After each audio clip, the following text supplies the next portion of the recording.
For accurate seepage monitoring using piezometer which factor is crucial. Piezometer म्हणजे काय?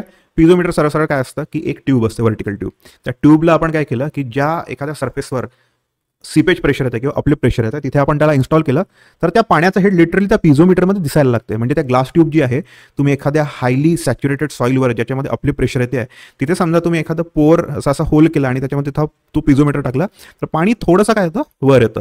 तिथेच तुम्हाला काय दिसतं की पिझोमेट्रिक हेड काय आहे, म्हणजे ती लेव्हल काय पाण्याची. Now let's see the question. Accurate seepage monitoring using piezometer which factor is crucial.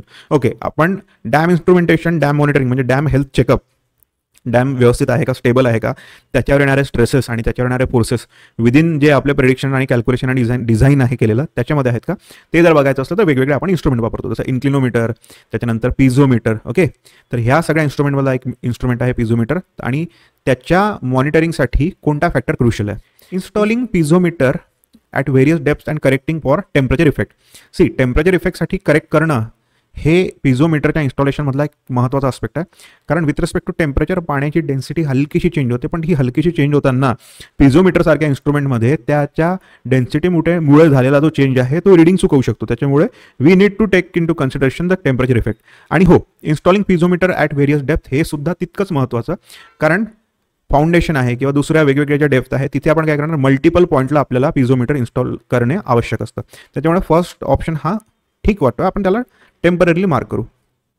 Calibration based on पोर वॉटर केमिस्ट्री, म्हणजे जे सीपेजमधलं पाणी आहे त्याची केमिस्ट्री आपण कन्सिडर करायला पाहिजे का.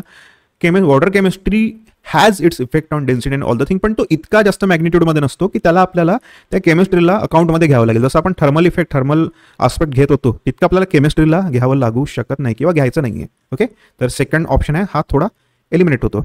Then we should be reading during low seepage flow to avoid turbulence. See, thing is low seepage फ्लोमध्येच काय रिडिंग घ्यायचं आहे. ॲक्च्युली हाय सीपेज फ्लोमध्येच आपण काय घ्यायला पाहिजे, त्या डॅमच्या इफेक्टिव्ह मॉनिटरिंगसाठी तिथे आपण त्या पिझोमीटरला घ्यायला पाहिजे.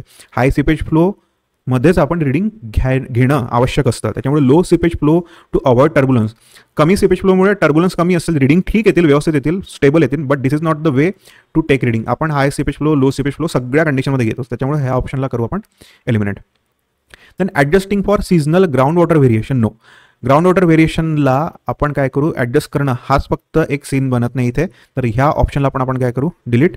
Okay, the correct option out of this four, the most correct one is installing piezometer at various depth. Okay, पिझोमीटरला व्हेरियस डेप्थला टाकणं हा इथे चौथ्या ऑप्शनमध्ये कुठंच मेन्शन नव्हतं.